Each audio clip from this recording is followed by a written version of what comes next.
하나님과 그리스도 예수와. 자, 한 목소리로 공부하겠습니다. 시작. 하나님과 그리스도 예수와 택하심을 받은 천사들 앞에서 내가 엄히 명하노니 너는 편견이 없이 이것들을 지켜 아무 일도 불공평하게 하지 말며 아무에게나 경솔히 안수하지 말고 다른 사람의 죄에 간섭하지 말며 네 자신을 지켜 정결하게 하라. 이제부터는 물만 마시지 말고 네 위장과 자주 나는 병을 위하여는 포도주를 조금씩 쓰라.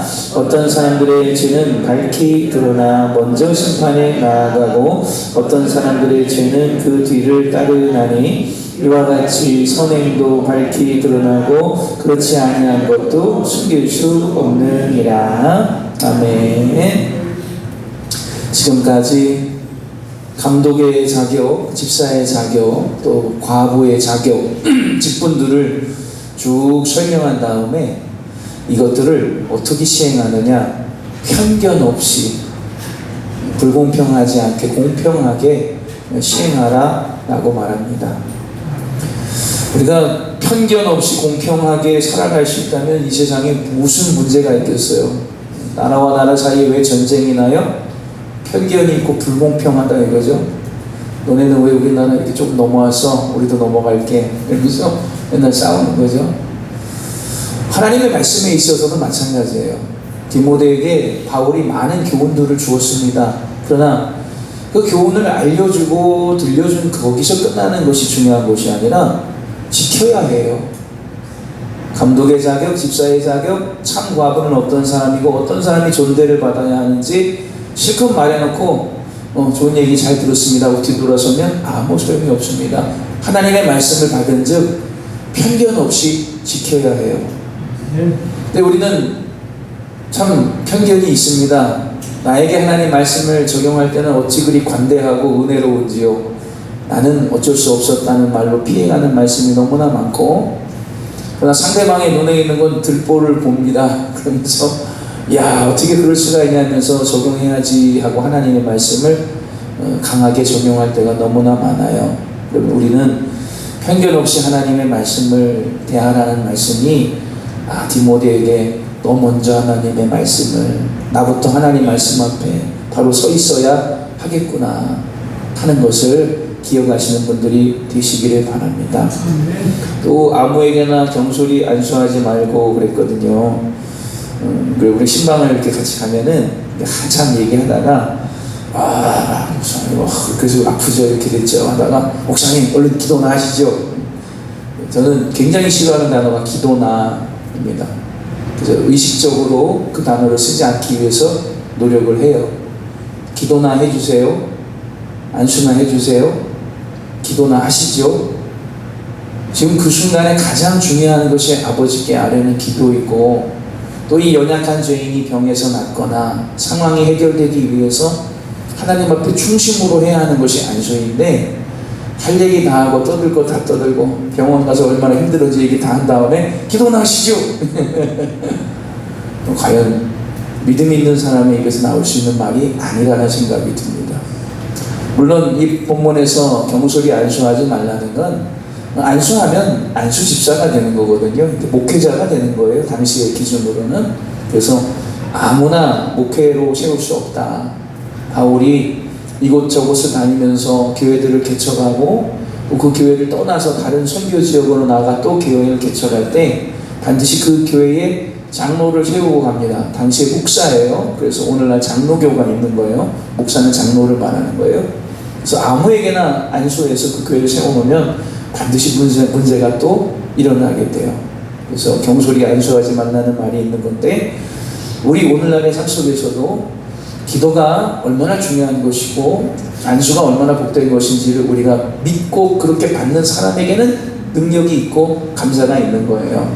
그러나 기도나 하시죠. 예배나 드립시다.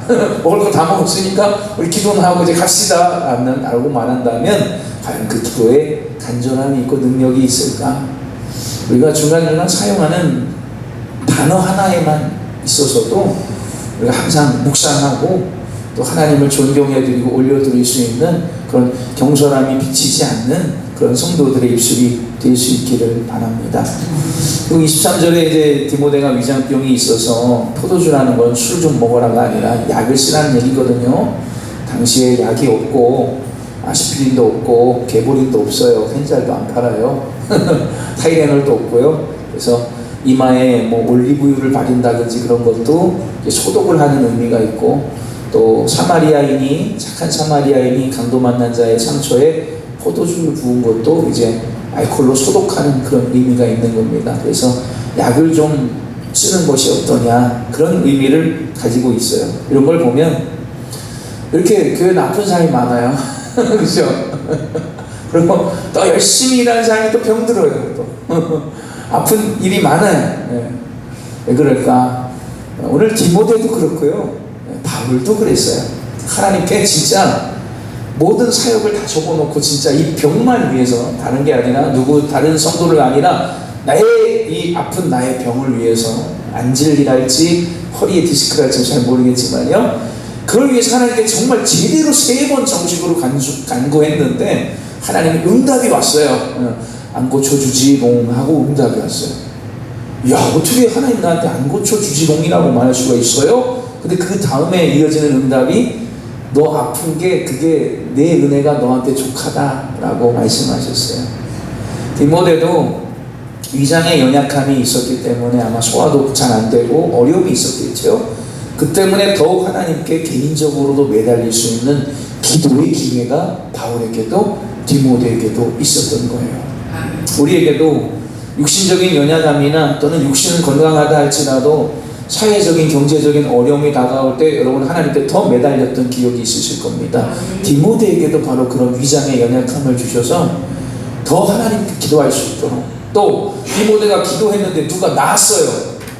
교만하지 않도록. 너는 못 고치잖아, 너는 아프잖아, 근데 남은 나았어. 그럼 그건 디모데야, 너의 능력이 아니라 하나님이 고쳐주신 거네, 그렇게 말할 수 있도록 교만을 꺾을 수 있는 그런 위장의 질병을 아마 간직하게 하셨던 것 같아요. 우리에게도 그런, 내가 평생에 잘 떨어지지도 않고 계속 가지고 가는 이런 연약한 육체의 질병이 있다면 바울을 기억하시고 디모데를 기억하시면서 이것이 하나님의 은혜일 수 있구나.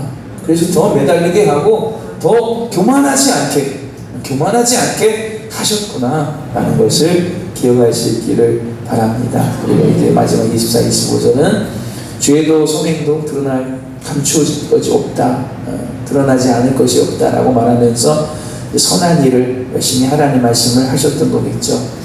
우리 사랑하는 성도들도 오늘 하루를 살아갈 때 오늘 첫 절 말씀처럼 편견 없이 먼저 하나님 앞에 내가 서야 된다는 걸 기억하시고, 성경 말씀은 좌우의 날선 예리한 검이라고 했잖아요. 앞으로만 뒤떨어지 마세요. 이게 나한테도 오는 겁니다. 이게 말씀은 남에게만 계속 적용하고 막 권사님도 잘라, 집사님도 잘라버리고 다 비워버리고 나에게 먼저, 나한테 제일 가까워요. 나를 위해서도 아주 예리한 검이 날이 서 있다는 걸 기억하면서, 좌우의 날선 검이에요. 앞으로는 마귀를 처단하지만 나도 하나님 말씀 앞에 바로 서야 한다는 걸 기억하면서 편견 없이 하나님 말씀 앞에 설 수 있는 그런 여러분들 되시길 주님의 이름으로 축원합니다. 오늘 말씀